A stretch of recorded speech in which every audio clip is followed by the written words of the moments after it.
जी नामदुहु व नसल्ली अला रसूलिल करीम अम्मा बाद फ़ाऊज़ु बिल्लाहि मिनश शैतानिर रजीम बिस्मिल्लाहिर रहमानिर रहीम। अज़ीज़ तुलबा कराम और मौजूद उस्ताज़ा कराम और जो वालिदैन ये यूट्यूब पर लेक्चर सुन रहे हैं उन सबको अस्सलामु अलैकुम। उम्मीद है कि आप सब खैरियत से होंगे। जी, आज का जो हमारा टॉपिक है, एजेंडा है, लेक्चर है या मौजू है, वो जी है जी तीसरा अकीदा जो है मलाइका, जिसे हम आम जुबान में उर्दू में फरिश्ते कहते हैं। मलाइका अरबी जुबान का लफ्ज है जी। अब मलाइका का बारे में पहले लफ्ज को समझते हैं। आप लोगों को मैंने सबसे पहले, आप लोगों को, तमाम तालिब इल्मों को लग रहा होगा कि सर ने पता नहीं क्यों ये लफ्ज लिखवाए हैं। लफ्ज को समझना है कि लफ्ज क्या कह रही हैं। जैसे मैंने आपको बताया, कुन कह दीजिए कि कुन लफ्ज क्या कह रहा है। दो हरफ हैं, दो हरफी लफ्ज है। क्या कह रहा है? कह दीजिए। इसी तरह कुल, नहीं, कुन का हो जा, दो लफ्ज है, दो हरफ है। एक लफ्ज बन रहा है कुन, और इसका मीनिंग क्या है? हो जा। और दूसरा लफ्ज है जी कुल, कह दीजिए। ऐसे ही दो हरफ हैं, एक लफ्ज बन रहा है, और वो लफ्ज क्या रहा है आपसे, आपसे बोलना क्या चाह रहा है।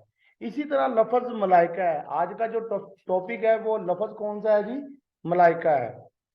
अब जी कहते हैं जी कि मलाइका जो है वो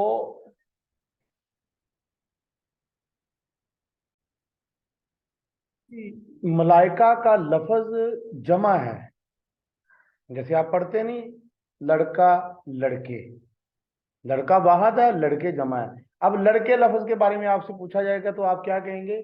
उसके बारे में यही करेंगे कि ये जमा लफ्ज है और इसकी वाहद क्या है? लड़का। इसी तरह जो मलाइका है वो कौन सा लफ्ज है? जमा है, जमा का लफ्ज है। और उसका वाहद क्या है जी? मलक। उसका वाहद लफ्ज क्या है? मलक। ठीक है ना? जिसके लुग़वी मैनी है कासद। जिसके लुग़वी मैनी क्या है? कासद। कासद क्या लफ्ज कहता है आपको? कासद लफ्ज क्या कहना चाह रहा है? कासद कहा जाता है बेटा डाकिए को, पैगाम पहुंचाने वाला। डाकिया क्या करता है? डाकिया लफ्ज क्या कह रहा है? डाकिया जब लफ्ज आपसे बोला जाता है आपके ज़हन में क्या आता है? वही शख्स आता है ना जो खत वगैरह, जो लेटर वगैरह आती हैं वो घरों तक पहुंचाता है। चाहे वो बोर्ड के पेपरों का रिजल्ट का रोल नंबर स्लिप आए या कोई भी ऐसी चीज आए, वो आपके ज़हन में फौरन वही चीज आती है ना।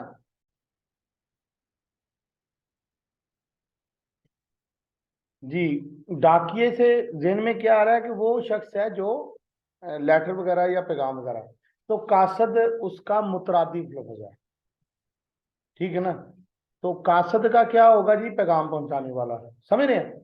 अब वो कहते हैं जी फरिश्तों के लिए लफ्ज रसूल भी इस्तेमाल हुआ है क्योंकि उसके लुग़वी मैनी भी कासद के हैं। मतलब कि ये पहले हमने अकीदा रसालत का टॉपिक डिस्कस किया है, रसूल का लफ्जी मैनी समझा हुआ उसमें, तो इसमें इतने डिटेल बहस करने की अब जरूरत नहीं है। अब जो कह जी चूंकि फरिश्ते खालक और मखलूक के दरमियान पैगाम रसानी का फर्ज अदा करते हैं। फरिश्तों का क्या काम था? हजरत जिब्राइल अलैहिस्सलाम की क्या ड्यूटी थी जी? हजरत जिब्राइल अलैहिस्सलाम, जी बेटा शाबाश, वही पहुंचाते थे। वही क्या होती बेटा? अल्लाह ताला का पैगाम। अल्लाह ताला का पैगाम बशर तक लेके आते थे, उन हस्तियों तक लेके आते थे जिनको अल्लाह ताला की जात ने सिलेक्ट किया हुआ था, जिनको नबी मुकर्रर किया हुआ था। जैसे हजरत आदम अलैहिस्सलाम, फिर हजरत इदरीस अलैहिस्सलाम, हजरत नूह अलैहिस्सलाम, फिर सबसे आखिरी नबी खातमुन नबीयीन हजरत मोहम्मद सल्लल्लाहु अलैहि वसल्लम। इन तक अल्लाह ताला का पैगाम जो आता था वो हजरत जिब्राइल अलैहिस्सलाम जो कि फरिश्ते थे वो लेकर आते थे। इसलिए पैगाम पहुंचाने वाले को कासद भी कहा जाता है, रसूल भी कहा जाता है, और आम जुबान में हम उसको क्या कहते हैं? जो ये तो इस्लामी इस्लाम है ना, वो इसलिए हमने अच्छे वाले लफ्ज इस्तेमाल किए हैं, लेकिन मीनिंग वही है, लफ्जी मतलब वही है, पैगाम पहुंचाने वाला। तो आम जुबान में जो आम हमारे इर्द गिर्द जो है लोग जो पैगाम पहुंचाते हैं उनको डाकिया कहा जाता है। ठीक है ना? लेकिन ये वाले जो अल्फाज इस्तेमाल किए हैं ये आला हस्तियों के लिए हैं, फरिश्तों के लिए हैं, पैगंबरों के लिए हैं। ठीक है ना, रसूल का और मलक का। जी, क्योंकि अच्छा ये हो गया, अब इसलिए उनको मलक और रसूल कहा जाता है फरिश्तों को। क्लियर है। अब इसकी डेफिनेशन अगर आप बच्चों को आ जाए तो आपने क्या लिखनी है, फरिश्तों के बारे में आपसे कोई पूछे, ये पिछले दिनों में मैंने आपको कहा था कि अकीदा तौहीद के बारे में कुछ 10 अल्फाज लिखें छोटे बच्चे, ऐसे ना। अब आपसे सवाल ये पेपरों में पूछा जा सकता है, जैसे ये 7वीं क्लास में है जी, 7वीं क्लास में टॉपिक है कि फरिश्तों के बारे में लिखेंगे तो क्या लिखना है जी, कि मलाइका का लफ्ज जमा है, इसका वाहद मलक है, जिसके लुग़वी मैनी कासद के हैं। फरिश्तों के लिए लफ्ज रसूल भी इस्तेमाल हुआ है क्योंकि उसके लुग़वी मैनी भी कासद के हैं। चूंकि फरिश्ते खालक और मखलूक के दरमियान पैगाम रसानी का फर्ज अदा करते हैं, इसलिए उनको मलक और रसूल कहा जाता है। तौहीद और रसालत के तरह फरिश्तों पर ईमान लाना भी जरूरी है जी। सबसे पहले जो ईमान है उसके ऊपर डिटेल लेक्चर हो चुका है अकीदा तौहीद में, पहले यूट्यूब पर अपलोड है कि अकीदा तौहीद, ईमानियात, अकायद, ये सारी चीजें अच्छे तरीके से उधर समझा दी गई हैं। अब तीसरा अकीदा जो है मलाइका का है, अकीदा तौहीद यानी कि अल्लाह ताला को एक मानना, फिर हजूर पाक सल्लल्लाहु अलैहि वसल्लम को अल्लाह ताला का आखिरी नबी मानना, और ये मानना कि कमो बेश अल्लाह ताला ने 1,24,000 पैगंबर भेजे हैं और आका पाक सल्लल्लाहु अलैहि वसल्लम अल्लाह ताला के आखिरी रसूल और नबी हैं जी। उसके बाद तीसरा जो ईमान है, जो आपका यकीन होना चाहिए एक मुसलमान होने के नाते, वो फरिश्तों की मौजूदगी, के फरिश्ते मौजूद हैं और वो नूरी मखलूक हैं, इस चीज पर ईमान होना चाहिए जी। अब ये देखते हैं जी, अब शुरू से चलते हैं, ये आपको फरिश्ते मलाइका के बारे में मैंने थोड़ा सा स्टार्ट समझा दिया है। अब देखते हैं कि क्लास 2 के तालिब इल्म फरिश्तों के बारे में कितना सीखेंगे, यानी कि जो गवर्नमेंट ने डिसाइड किया है। अब ये देखिए, पहले जो डेफिनेशन मैंने आपको समझाई है क्लास 11th में से है, उस बुक में से मैंने समझाई है, क्योंकि वहां पर डिटेल में डेफिनेशन लिखी हुई है जी। 2 क्लास में अब ज़ाहिर है जो 7th क्लास में मटेरियल होगा वो 2 क्लास में तो नहीं उतना होगा, 2 क्लास के छोटे बच्चे हैं, तो अब उनको भी तो अपने अकायद का पता होना चाहिए, अकीदों का पता होना चाहिए 2 क्लास के बच्चों को भी। तो अब क्या है जी, 2 क्लास के बच्चों को फरिश्तों पर ईमान जो सबक है, और ये सफ़ा नंबर कौन सा है जी, ये सफ़ा नंबर है जी 14 जी। उनके लिए गवर्नमेंट ने क्या डिसाइड किया हुआ है कि यकसा कौमी तलीमी निज़ाम में कि उनके SLO क्या हैं, इस सबक को पढ़ने के बाद उन तालिब इल्मों को, जमात दोम के तालिब इल्मों को कौन कौन सी चीज़ें आनी चाहिए जी। अल्लाह ताला की नूरी मखलूक फरिश्तों के बारे में जानकर ईमान पुख्ता कर सके। पहली बात क्या है जी, अल्लाह ताला की नूरी मखलूक, यानी कि उनको पता होना चाहिए फरिश्ते कौन सी मखलूक हैं, नूरी मखलूक हैं जी। दूसरा है 4 बड़े फरिश्तों के नाम जान सके, फरिश्तों के नाम पता होने चाहिए 4 के जी। यहाँ पर इन्होंने SLO में 4 लिखा है, लेकिन आपको जो छोटे तालिब इल्म है 2 क्लास के, उनको पांचों का पता होना चाहिए, 5 जो पांचों मशहूर फरिश्ते हैं, 5वें जो करामन कातबीन है, जो शोल्डर्स पर बैठे हुए हैं, जो हमारे अच्छे और बुरे माल लिख रहे हैं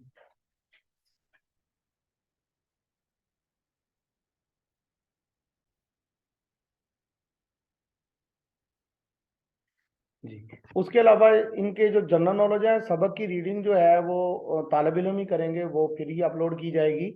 लेकिन यहाँ पर जो चीता चीता पॉइंट है फरिश्तों पर ईमान के या मलाइका के, वो आपको बताए जा रहे हैं ताकि रिवीजन हो सके बड़ी क्लास के तालिब इल्मों की, कि अब ये सिलेबस 2 क्लास में शामिल है और उन्होंने नहीं पढ़ा हुआ, लेकिन उनको पता होना चाहिए इन चीज़ों के बारे में, क्योंकि बड़ी क्लासों में अब 8वीं क्लास के तालिब इल्म जो है 9th में जाएंगे, तो इनका ये सफ़ा नंबर बताइएगा ज़रा जी, 9th क्लास का, 9th क्लास का सफ़ा नंबर 18 पर आपका मलाइका का टॉपिक है बकायदा जी। वो अभी हम ओपन करके वो भी थोड़ा सा उसमें से सीधा सीधा पॉइंट देखेंगे जी। सबसे पहले तो ये है जी कि तालिब इल्मों को ये पता होना चाहिए कि फरिश्तों के सरदार का नाम क्या है जी?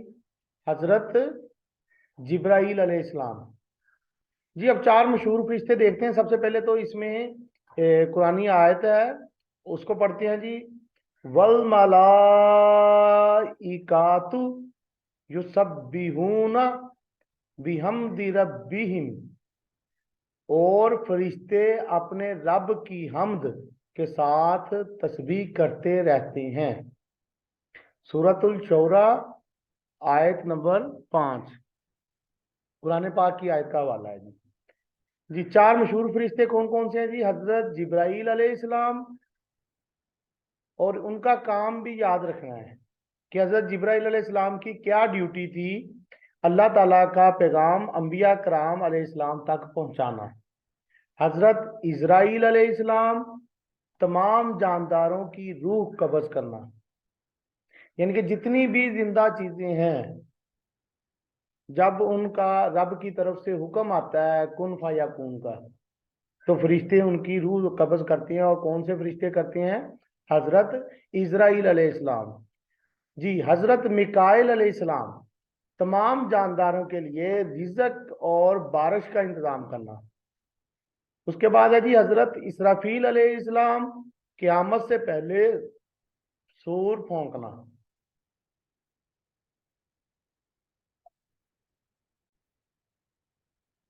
जी अब देखते हैं जी क्लास 4 में कि तालिब इल्मों को किस लेवल तक चीज़ें याद करनी पड़ेंगी, कि उनका ये सबक पढ़ने का मकसद क्या है, गवर्नमेंट क्या चाह रही है कि उनको कौन कौन सी चीज़ें मालूम हो।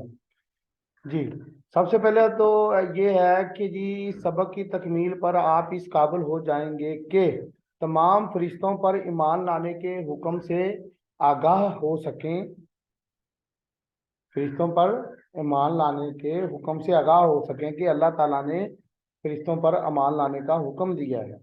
जी उसके बाद मशहूर फरिश्तों के नाम जान सकें, जो कि जमात दोम में भी तालिब इल्म पढ़ के आ चुके हैं। उसके बाद अल्लाह ताला की तरफ से तफवीज़ करदा मशहूर फरिश्तों की जिम्मेदारियों से आगाह हो सकें। जी ये जमात दोम में भी पढ़ी हुई है। आप मजीद देखते हैं कि इसमें क्या है जी, हजरत जिब्राईल अलैहिस्सलाम का रकब और रूहुल अमीन है। जी जमात दोम में आपने ये पढ़ा था कि जी हजरत जिब्राईल अलैहिस्सलाम फरिश्तों के सरदार हैं। जमात चहारम में क्या चीज मिली है जी? लकब। हजरत जिब्राईल अलैहिस्सलाम का लकब और रूहुल अमीन है। जी उसके बाद जी ये देखते हैं जी आयत, ला यासून अल्लाही जी माजरत, ला यासून अल्लाह मा अमराहुम व यफअलून मा युमारून। जी सूरतुल तहरीम आयत नंबर 6। जी इसका तर्जमा आप देखते हैं। तर्जमा, वो नाफरमानी नहीं करते अल्लाह की जिसको जिसका वो उन्हें हुक्म देता है, और वही करते हैं जिसका उन्हें हुक्म दिया जाता है। जी फरिश्तों के बारे में जी ये है कि जी वो अल्लाह ताला के हुक्म की नाफरमानी नहीं करते, उनको किसी भी किस्म की इजाजत ना है। इंसानों को इजाजत है। ये हम लोगों का बहुत गलत कंसेप्ट बना हुआ है जी, जो हो रहा है अल्लाह की मर्जी से हो रहा है। नहीं, अल्लाह ताला ने हमें इजाजत दी हुई है और साथ बता दिया है कि ये अच्छे अमाल हैं, ये बुरे अमाल हैं। बकायदा जी ये भी हुक्म है कि जी तुम्हारे लिए तुम्हारा दीन, मेरे लिए मेरा दीन। ये आयत का मफहूम समझा रहा हूँ कि अल्लाह ताला ने इन अल्फाज में बकायदा कहा हुआ है कि तुम्हारे लिए तुम्हारा दीन, मेरे लिए मेरा दीन। यानी कि इंसानों को इजाजत है, अगर वो बुरे अमाल करेंगे तो वो उनको कल रोजे क़यामत आखिरत में उसका खमियाजा भुगतना पड़ेगा। अगर वो बुरे अमाल करती हैं, अगर अच्छे अमाल करती हैं तो उसका अजर मिलेगा। ठीक है ना? लेकिन फरिश्तों को किसी किस्म की इजाजत ना है। उन्होंने वही काम करना है जिस चीज का अल्लाह ताला ने हुक्म दिया है। इंसानों को क्या है जी, हुक्म दे दिया है कि अच्छे अमाल करनी है, लेकिन उनको इजाजत दे दी गई है, दोनों रास्ते बता दिए गए हैं, ये नेकी का रास्ता है, ये बदी का रास्ता है। और 1 लाख कमो बेश 1,24,000 पैगंबर भेजे भी इसलिए गए हैं ताकि वो इंसानों की रहनुमाई कर सकें कि सीधे रास्ते पर चलाएं। ये अकीदा रसालत में भी सूरह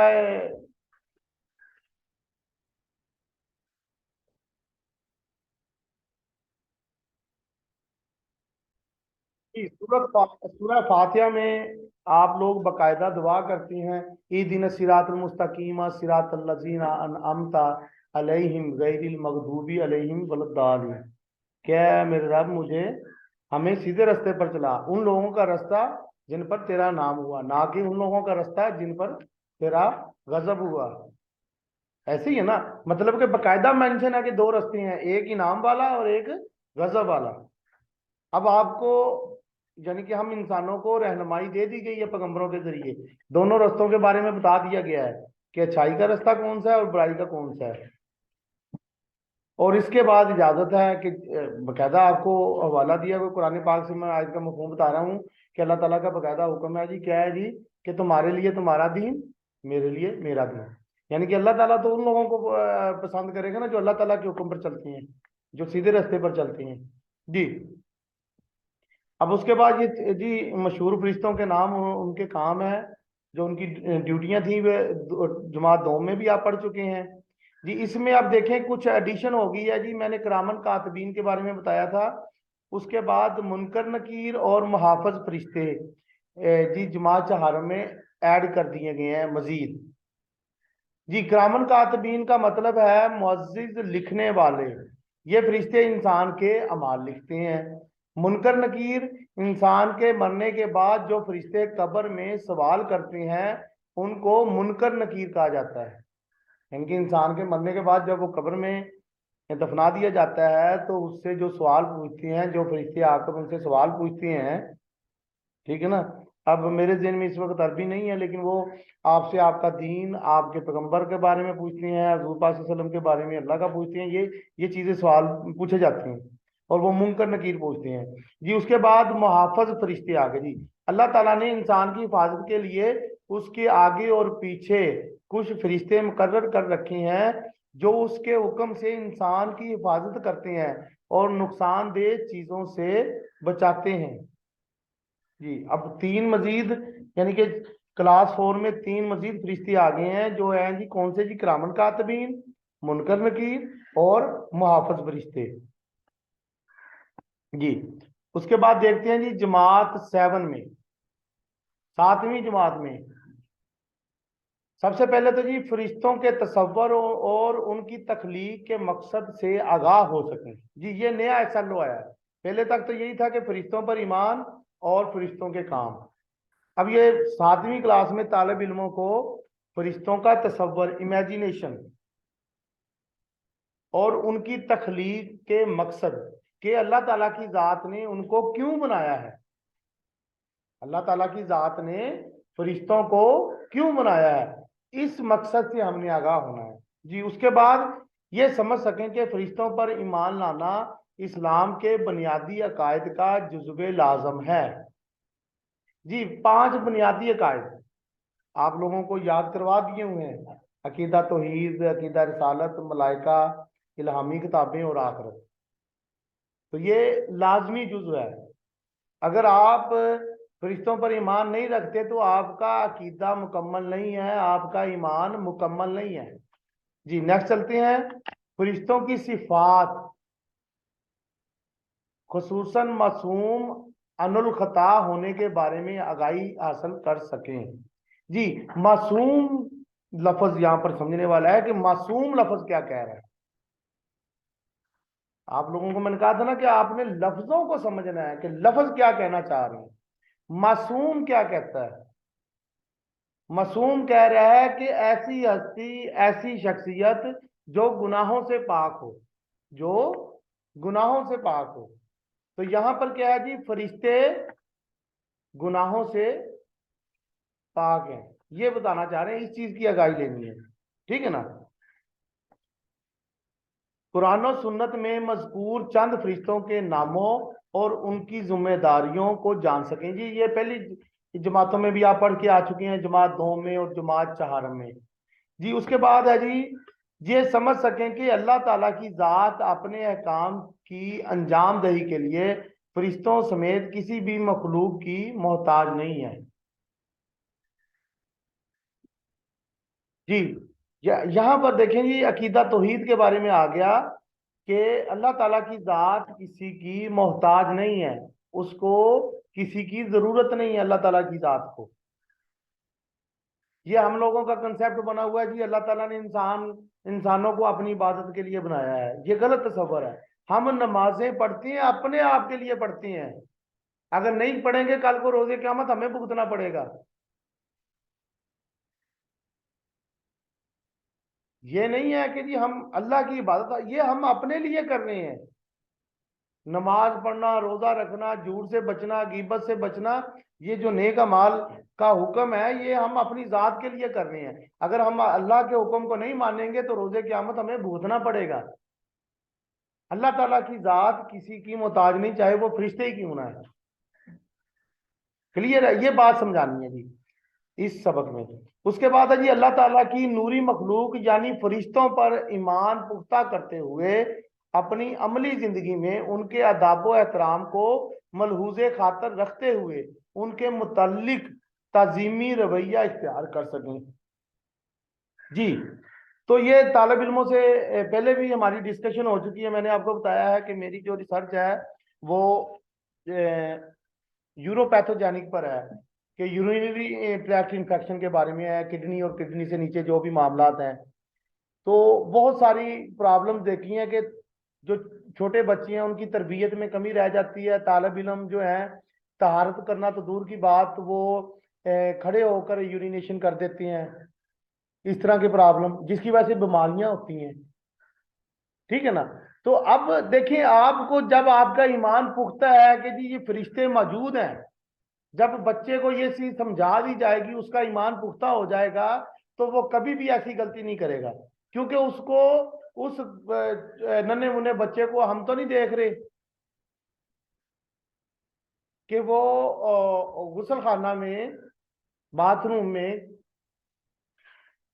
खड़े होकर यूरिनेशन कर रहा है या बैठ के कर रहा है, उसने तहारत की है या नहीं की। लेकिन अगर हम उसके ईमान को इतना पुख्ता कर दें, उसको ये बात समझा दें कि बेटा फरिश्ते मौजूद हैं आपके कंधों पर और वो आपके अच्छे और बुरे अमाल लिख रहे हैं, तो वो खुद ब खुद ही बाज आ जाएगा जी। और यही तज़ीम है। जब हमें पता होगा कि फरिश्ते हर वक्त हमारे पास मौजूद हैं, तो हम गालम गलोच से बचेंगे, चोरी से बचेंगे। अगर हम में से कोई चोरी कर रहा है, इसका मतलब क्या है कि उसका ईमान कमजोर है। ईमान की कमजोरी है ना, क्योंकि फरिश्ते देखें जी, जिसका ईमान मजबूत है उसको तो मालूम है, उसका यकीन है, उसको पुख्ता यकीन है कि जी फरिश्ते मौजूद हैं। अगर मैं कोई भी गलती कोताही करूंगा तो मेरे जो नामा माल है वो बुरे वाले में लिखा जाएगा, मेरा जो अमल है। ये ईमान की कमजोरी की वजह से ये हो रहा है। जो आप, ये जो हमारे माशरे में कुछ बुराइयां पनप रही हैं, जन्म ले रही हैं जी, गालम गलोच की, या नेगेटिव जो लफ्ज इस्तेमाल किए जा रहे हैं, ये ईमान की कमजोरी है। ये उसके बाद देखते हैं नेक्स्ट, ये बयान कर सकें कि फरिश्तों के वजूद का इनकार, तौहीन और तमस्खर उड़ाना ईमान के मुनाफी है। कि फरिश्तों के वजूद से इनकार करना, आपका ईमान खत्म हो जाएगा, ईमान के उल्ट है ये। और उसके बाद उनकी तौहीन करना या उनका तमस्खर, तमस्खर कहते हैं, तमस्खर लफ्ज क्या कहना चाह रहा है, मजाक उड़ाना। कि अगर आप ये चीजें करते हैं तो आपका ईमान खत्म हो जाएगा जी।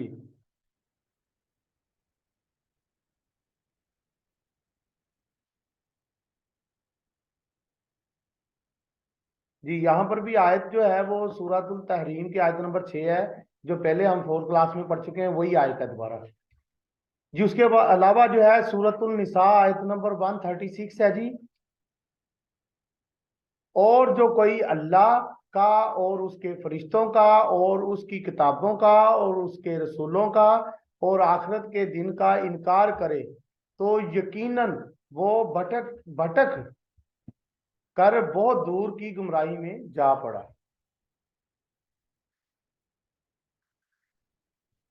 जी। यहाँ पर आप देखें कि मुनकर नकीर तक तो आपने जमात चहारम में पढ़ लिए थे।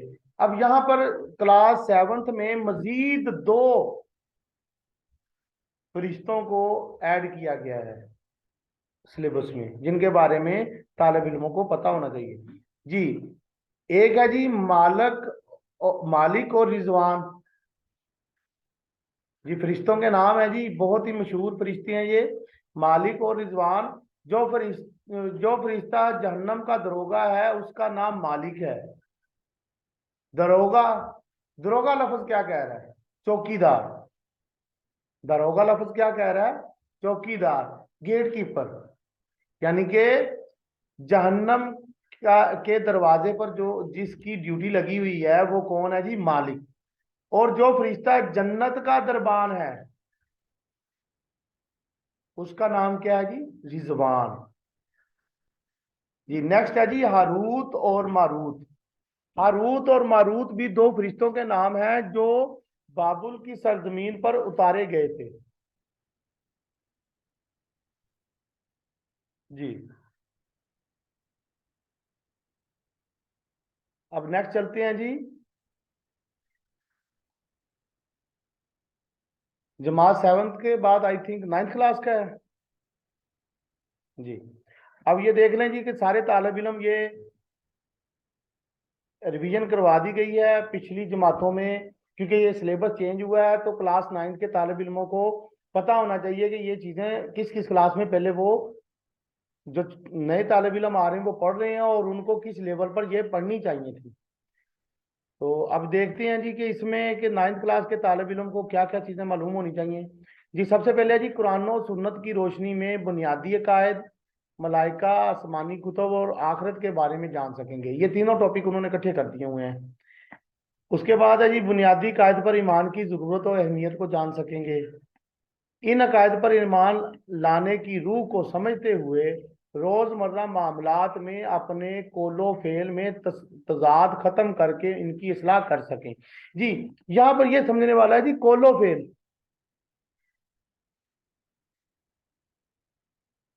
ये वो मिसरा याद आ रहा है मुझे अल्लामा इकबाल का जी, कि जुबान से पढ़ भी लिया ला इलाहा तो क्या हासिल, जब दिलो जान से ना हुए मुसलमान। ठीक है ना?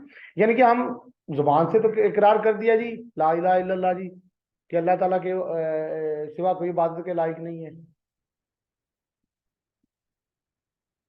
लेकिन अल्लाह का हुक्म मानना, क्या ये चीज हमारे अमाल में मौजूद है, हमारे कौल में मौजूद है? हम जब बोलते हैं क्या ये सोचते हैं कि अल्लाह ताला की जात हर जगह मौजूद है?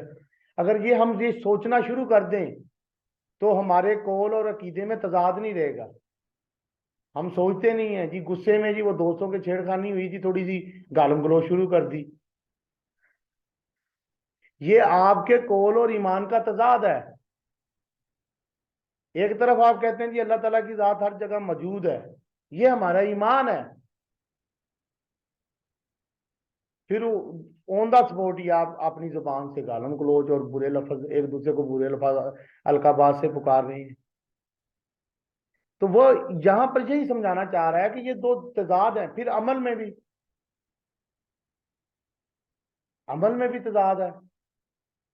अगर हमारा इसी चीज पर यकीन पुख्ता हो जाए कि अल्लाह ताला की जात हर जगह मौजूद है और हमें हर वक्त देख रही है, तो क्या हम नमाज पढ़ना छोड़ेंगे? क्या हम चोरी करेंगे? क्या हम गीबत करेंगे? क्या हम झूठ बोलेंगे?